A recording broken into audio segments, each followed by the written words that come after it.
Grenke Open 2025.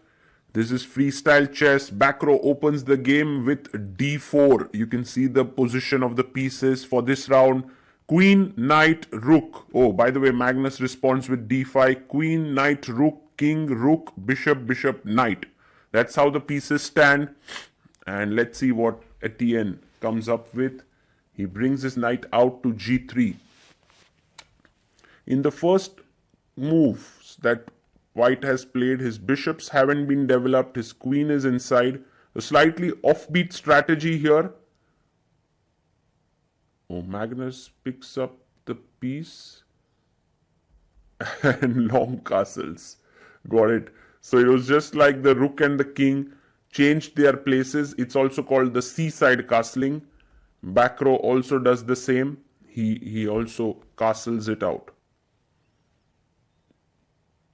And now Magnus pushes his pawn to f6. This is a nice move. You open up the bishop.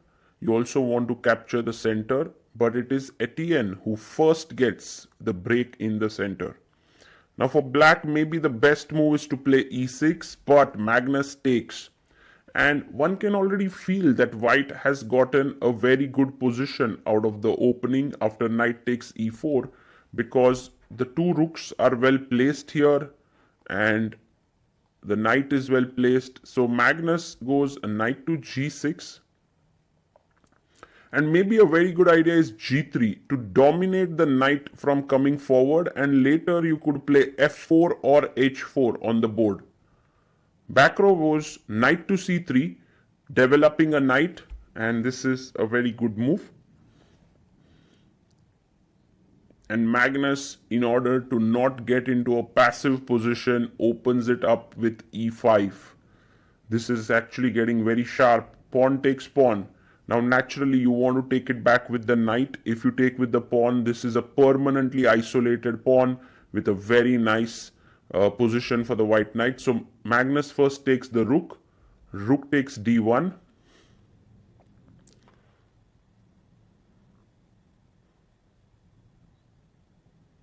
And now knight takes e5. So you will see that this knight, rook and the bishops are well positioned, but white has a small lead in development which he is exploiting. f4 is a fantastic move. The knight now needs to decide where to go. And then there is a very interesting idea which is g3 and bishop h3. Magnus plays knight c4 and actually g3 could be very powerful. In fact, even bishop e2 with the idea of bishop g4, but then there's f5. But g3, f5, there is bishop h3. Because g6, there is knight f6. But instead, Bacrot very quickly plays a4. And this is not a great move. And this allows Magnus to come back in the game. In fact, g3 would have been very strong. You can see that Bacrot hardly took a few seconds for that move a4.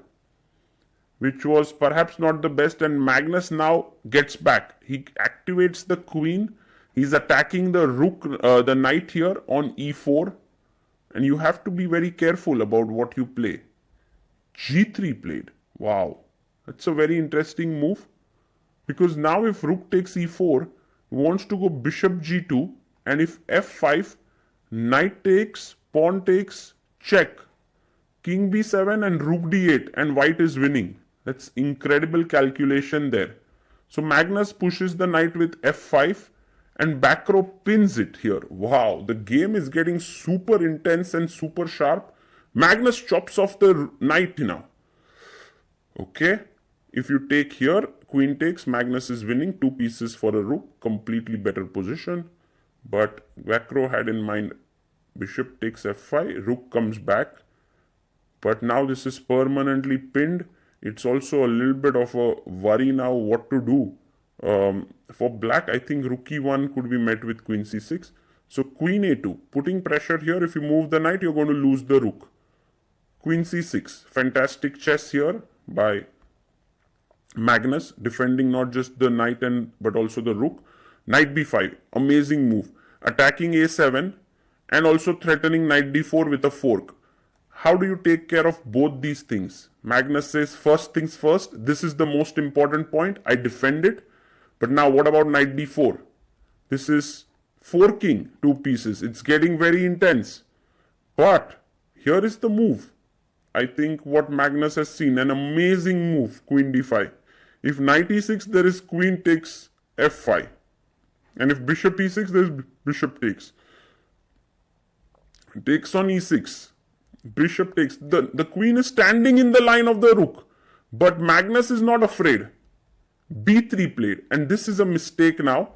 In fact, knight e6, queen e6, this position is still a fighting one because of check, rook back, queen e2. But instead he goes b3, and this is where Magnus now starts to turn the screws. A check to the king, king b1. Now the knight is hanging. There are some threats on the bishop. If the knight moves, a3 is hanging. What is Magnus's move here, guys? What has he thought, which is just amazing?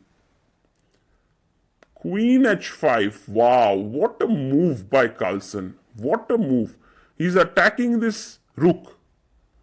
So he goes rook d3. And he asks, what are you doing, man? Are you going to save your knight? Your bishop is hanging. And what is Magnus's only move now? Queen h3. Another impeccable move. If you take the knight, I'm giving a check and it's a mate. Oh, then I can come back. He comes back. Bacrot is like, do you want to draw, Magnus? I'm happy to draw the game.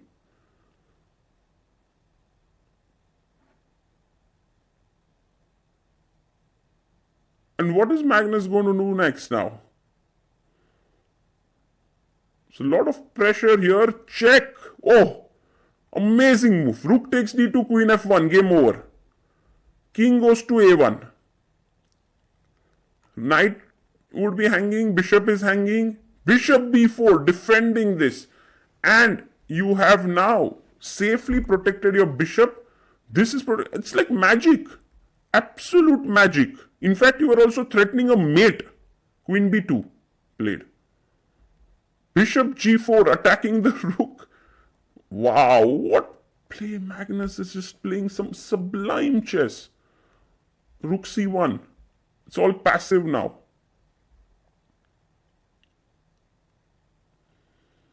Knight to f3. Another beautiful move, offering a trade of knights.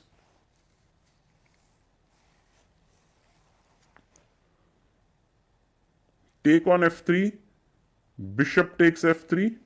And if you take queen g7, I'm just going to go knight c6 and I'm better. Let's see what Bacrot does. Oh, he is planning to take. He takes on g7. And Etienne says, look, Magnus, I have a rook for your knight and bishop. Magnus brings his knight out, but also I have two more pawns. So, in theory, white is okay. But you can see that the black pieces are just so much superior than the rook.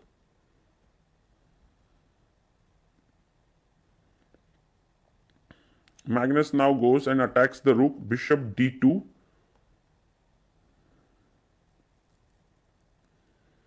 Rook a1.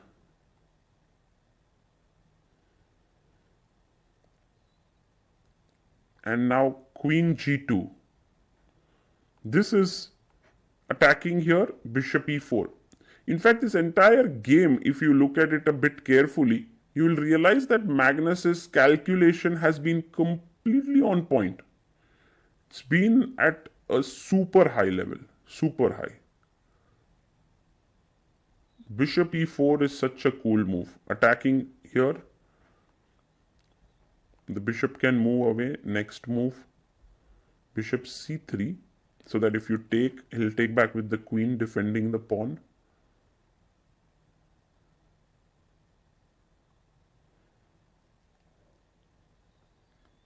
But Magnus has a very much winning move here. He finds it. Bishop e3 and Bacrot resigns. There's no way to save c2 pawn. What a game here by Magnus. In fact, Etienne had an advantage out of the opening. He could have played g3 and really made Magnus sweat, but he played a4. And from there, Magnus just took over. And exactly, I think he's saying g3 with the idea of bishop h3 instead of a4. He saw it, and Magnus is like, I was unhappy there. My position